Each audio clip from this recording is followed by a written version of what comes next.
창세기 24장 1절에서 4절까지 말씀, 하나님께서 우리에게 오늘 주신 말씀입니다. 제가 봉독하겠습니다. 아브라함이 나이가 많아 늙었고 여호와께서 그에게 범사의 복을 주셨더라. 아브라함이 자기 집 모든 소유를 맡은 늙은 종에게 이르되, 청하건대 내 허벅지 밑에 내 손을 넣어라.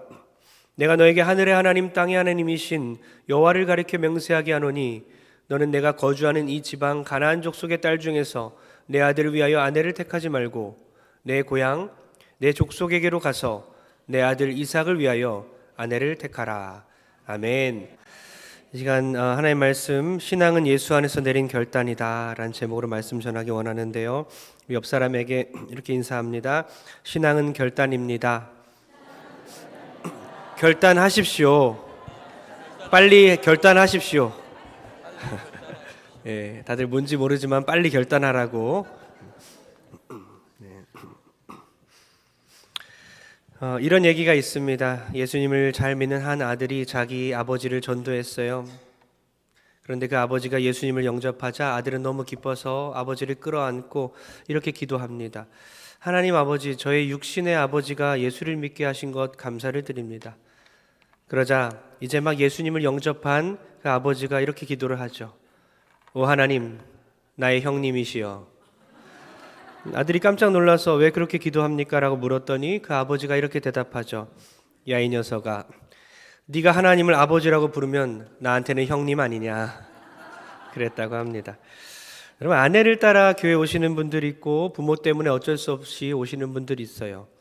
교회 다닌 지 참 오래는 되었는데 아직 하나님을 진심으로 아버지라고 못 부르는 분도 있습니다. 그리고 이곳에 늘 내가 경험한 하나님이 아니라 저 집사님의 하나님, 저 권사님의 하나님, 그렇게 부를 만한, 내가 하나님을 아버지로 부를 만한 영적 사건이 없는 분들도 있을 수 있습니다. 오늘 하나님께서 역사하셔서 저 사람의 하나님이 아니라 나의 하나님이 되는 은혜가 우리 모든 성도에게 임하길 축복합니다. 하나님께는 자녀만 있을 뿐이지 손자는 없어요. 우리 조지 스위팅이 이렇게 말합니다. 제가 읽겠습니다. 하나님께는 자녀만 있을 뿐이지 손자는 없다. 하나님께는 자녀는 있는데 손자는 없다는 거예요. 자녀만 있다는 것이죠. 무슨 말이죠? 하나님이 우리 모두 각자의 아버지가 되시고 또 우리 모두는 그분의 각자마다 자녀가 된다는 거예요. 신앙은 그러니까 하나님과 나와의 관계 가운데 일어나는 그런 사건입니다. 그런 결단입니다. 내가 믿기로 결단해야 합니다. 내가 굴복해야 됩니다. 내가 회개하기로 결단해야 합니다. 내가 헌신하기로 결단해야 합니다. 내가 하나님 앞에 무언가를 해야 돼요. 친구 따라 강남은 갈 수 있어도 친구 따라 천국을 갈 수 없습니다. 아내 따라 교회는 올 수 있어도 아내 따라 천국 갈 수 없습니다. 부모 따라 교회는 올 수 있어도 부모만 천국 갈 수도 있습니다. 그러니까 신앙은 결단입니다. 남의 결단이 아니라 나의 결단이라는 거죠.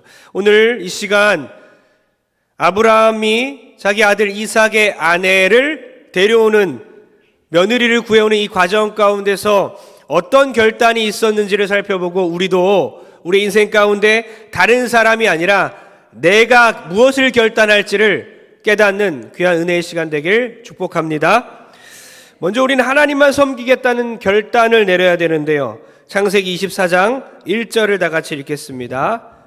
시작. 아브라함이 나이가 많아 늙었고 여호와께서 그에게 범사의 복을 주셨더라. 아멘. 너무나 은혜가 되는 문장 아닙니까? 아브라함이 나이가 많아 늙었고, 보통 여기까지 끝납니다. 그 다음은 죽었더라. 하나님을 모르는 사람들은 나이 많아 늙었고 몇 살 때 죽었더라. 그런데 우리 주님을 믿는 사람들 뭡니까? 늙었고 하나님께 복을 받았더라. 지금 보니까 아브라함은 나이가 많아 늙었고 모든 일에 범사에 여호와께 복을 받았더라. 그러니까 예수님 모르는 사람들은 늙으면 슬픕니다. 그러나 우리 그리스도인들은 늙어도 행복합니다. 행복하시죠? 왜 그렇습니까? 복받은 인생이라 그렇습니다. 우리는 늙고 끝나는 인생 아니라 우리는 늙고 복받는 인생입니다. 범사에 복받는 거예요. 우리의 모든 인생 전체가 복이라는 것입니다. 복받은 사람 아브라함에게 그런데 어려움이 찾아왔어요. 사라 아내가 죽은 지 3년이 지났습니다. 상처한 지 3년이 되었고 이제 이삭이 40세가 되었습니다. 아브라함은 140세가 되었습니다. 그런데 이삭이 결혼을 하지 않았고 마흔이 돼버리니까 어때요? 암울한 상황이에요. 하나님의 약속이 끊기는 위기가 왔어요.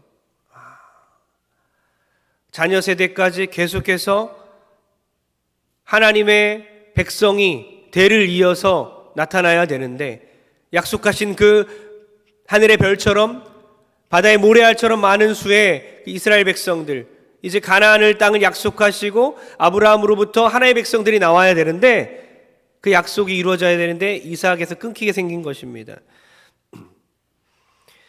근데 여러분, 늘 하나님의 역사는 언제 일어납니까?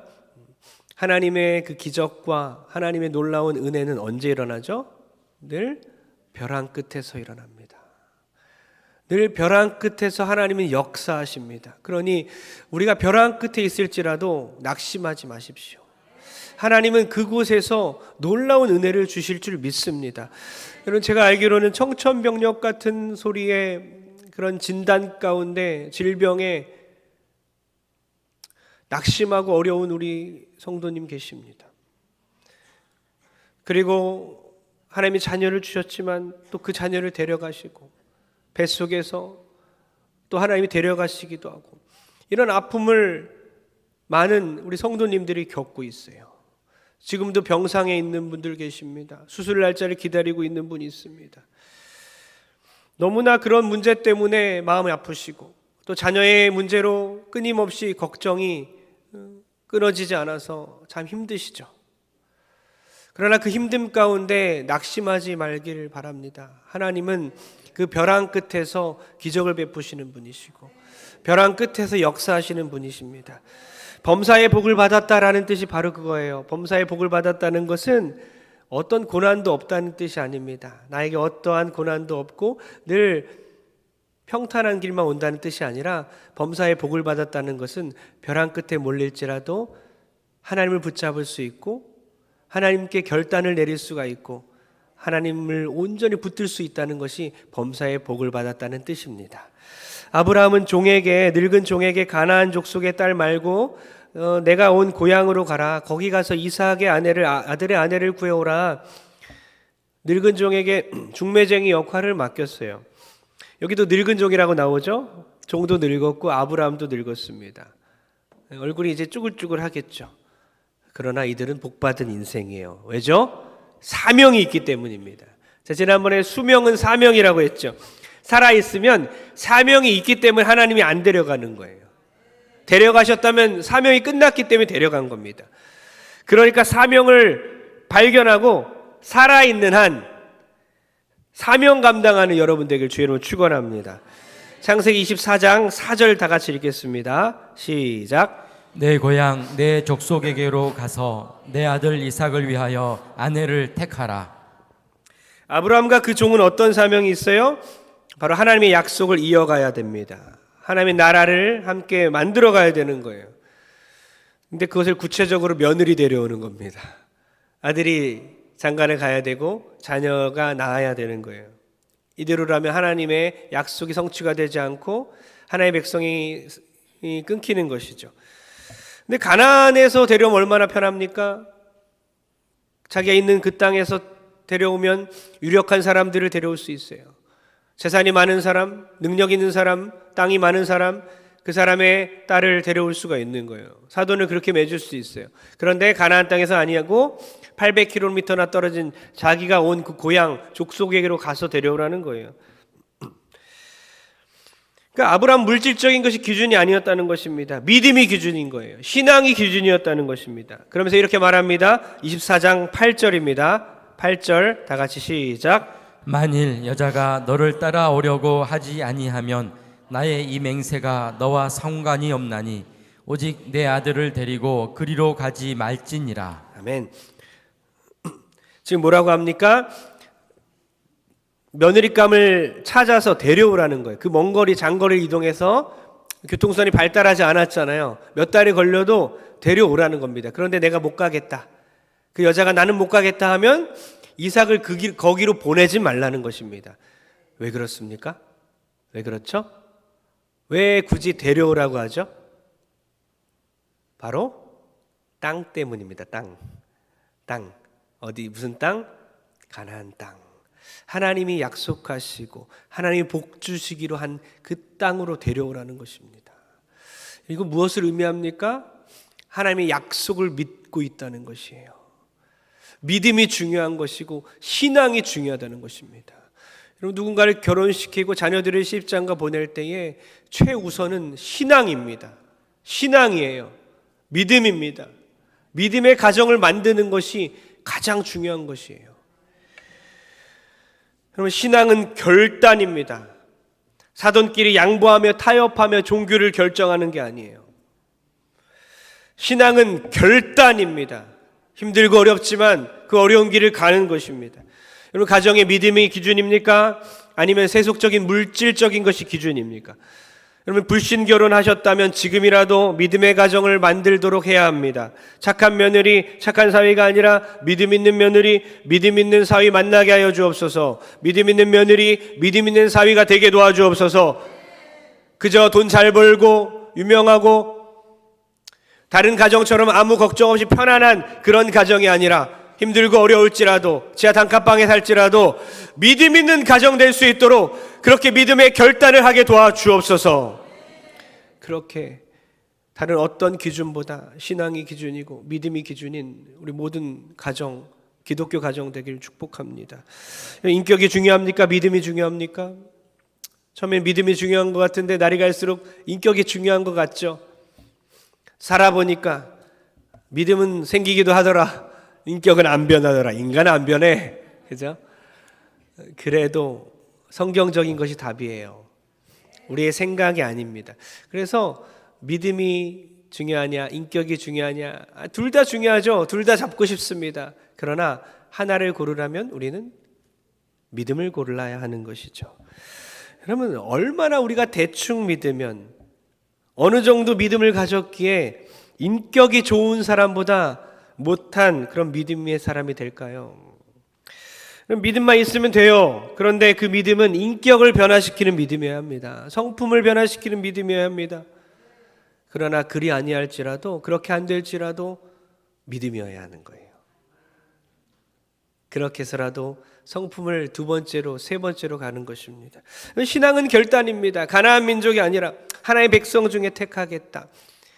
그것이 최우선이어야 된다는 것입니다. 800km나 가야 합니다. 결단하자마자 그 험난한 길을 가야 합니다. 고난의 길을 가야 합니다. 믿음을 지키는 것은 고난이에요.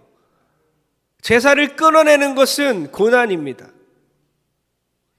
남들이 하는 것을 내가 하지 아니하고 그들과 구별되는 것, 그 결단은 고난입니다. 고통입니다. 더 힘든 일을 하게 힘든 길을 가야 되는 것입니다. 신앙은 결단입니다. 모세가 죽은 후에 두 번째 지도자인 여호수아는 이스라엘 백성들에게 지도자로서 단호하게 둘 중 하나만 선택하라고 결단을 요청합니다.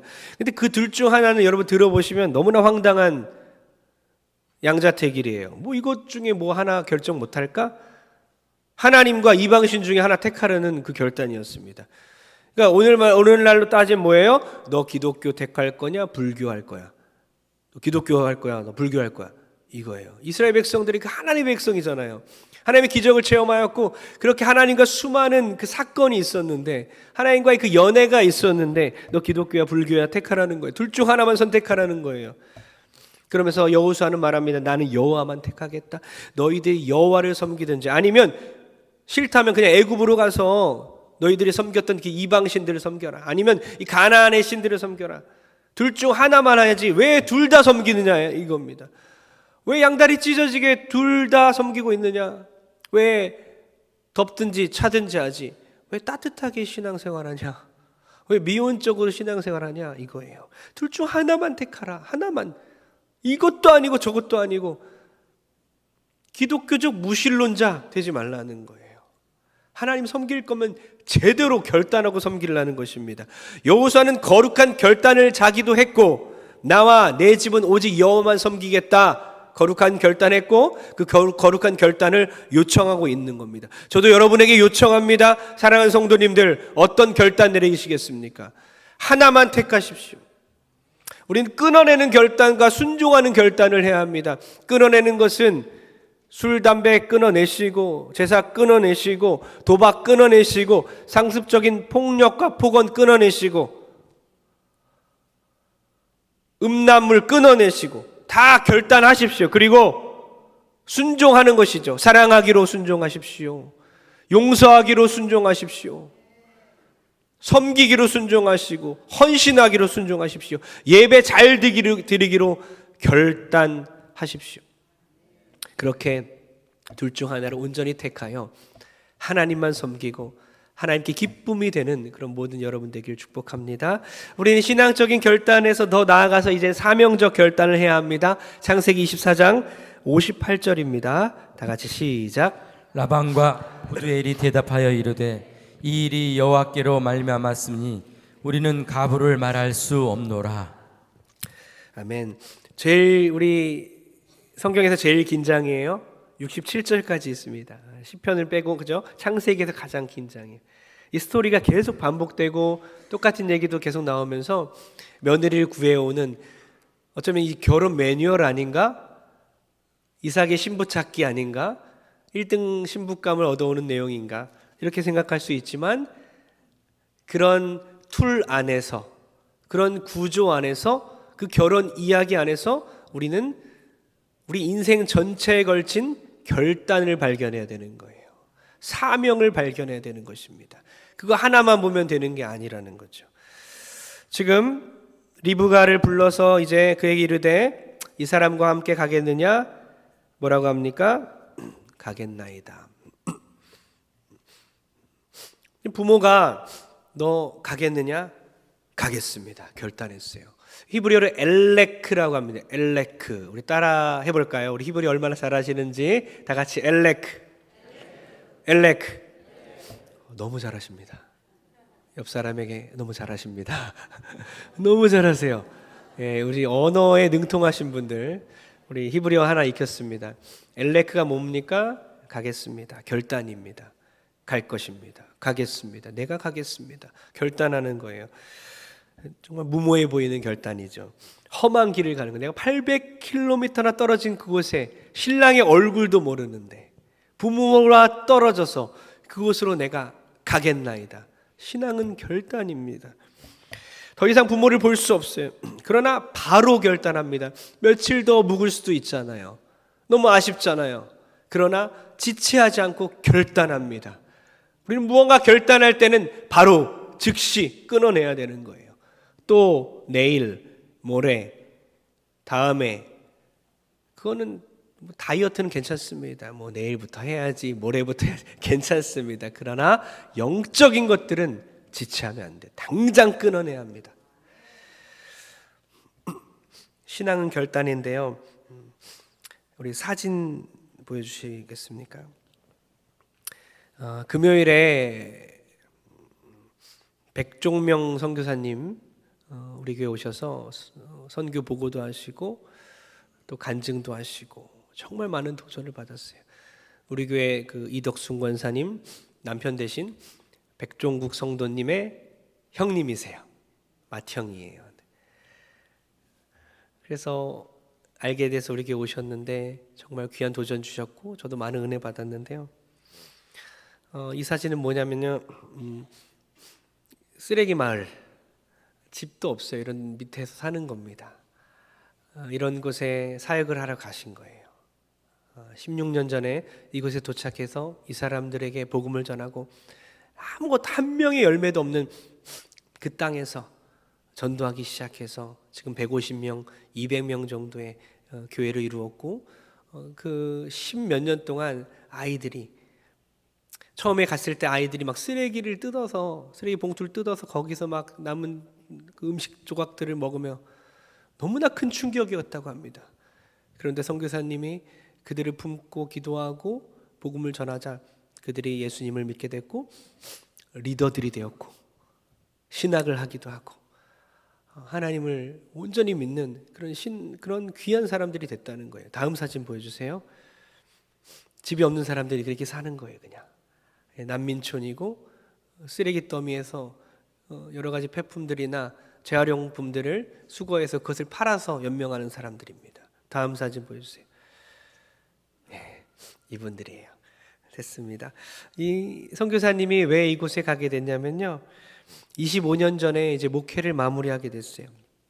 그러면서 선교를 하고 싶은 마음에 하나님께 선교하게 해달라고 그렇게 기도했습니다.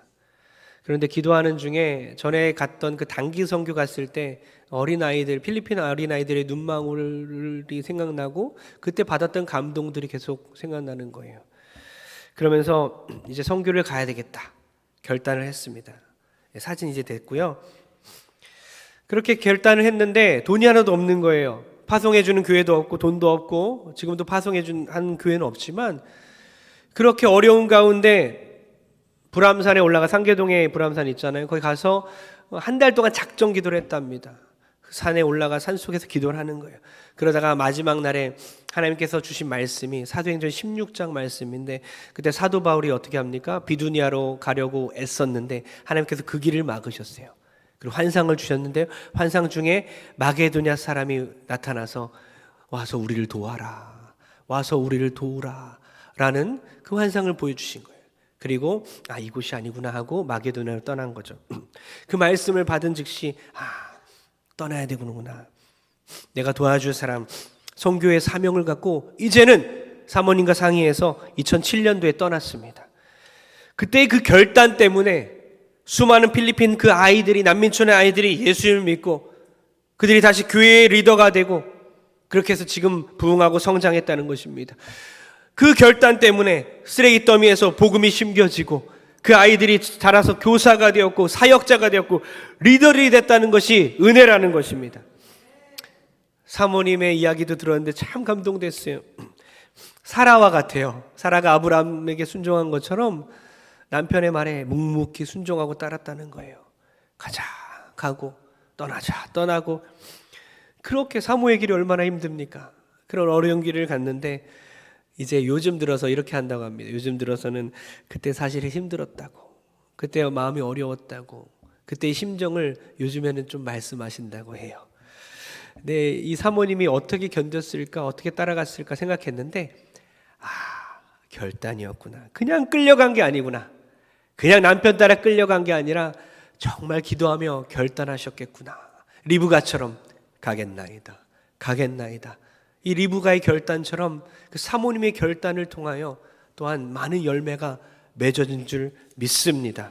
여러분, 결단해야 합니다. 하나님께서 우리에게 주신 마음들이 있습니다. 어떤 것을 결단하겠습니까? 하나님 여러분에게 수명을 주셨으니 죽기 전까지 사명을 주신 것입니다. 그 사명을 오늘 발견해야 합니다. 여러분, 게으른 사람은 하나님과의 관계가 참 깨져 있을 것입니다. 하나님은 우리를 날마다 결단하기 원하시고 부지런하게 사역 감당하기 원하십니다. 근데 우리는 너무 많은 핑계대를 댑니다. 이래서 안 되고 저래서 안 되고 돈 벌어야 해서 안 되고 공부에 자녀들 공부시켜야 해서 안 되고 취업해야 해서 안 되고 직장 다녀야 되기 때문에 안 되고 자녀들이 하나 둘 늘어나니까 키워야 되니까 안 되고 이래서 안 되고 저래서 안 돼요.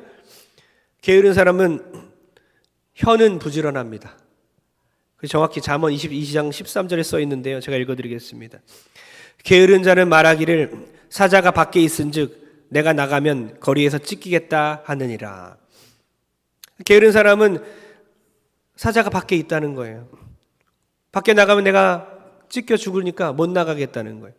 무슨 말입니까? 농경사회 배경입니다. 농경사회에서는 밖에 안 나가면 어떻게 일합니까? 나가서 일해야 되잖아요.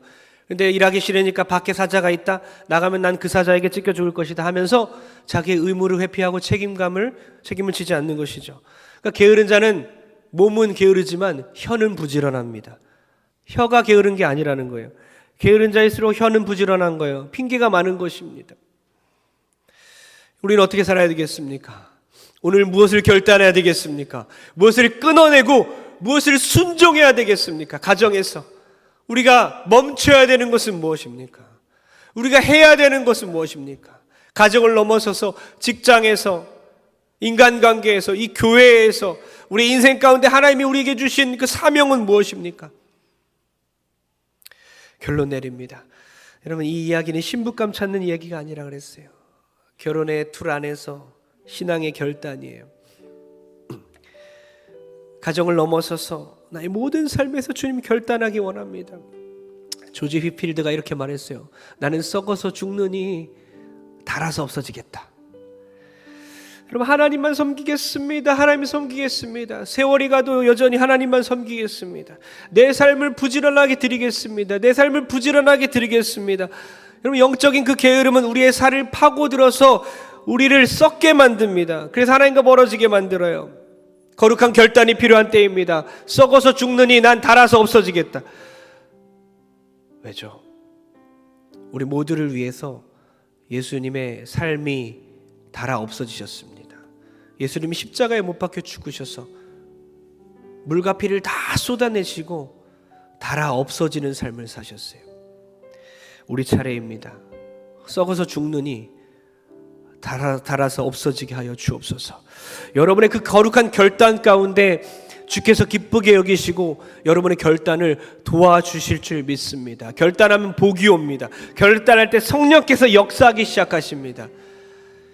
늙은 종도 결단했죠. 아브라함도 결단했죠. 리브가의 부모님도 결단했습니다. 리브가도 결단했습니다. 신앙인은 결단합니다. 예수 안에서 약속 믿고 결단하고 사명으로 나아가는 우리 모든 성도 되길 주의 이름으로 축원합니다.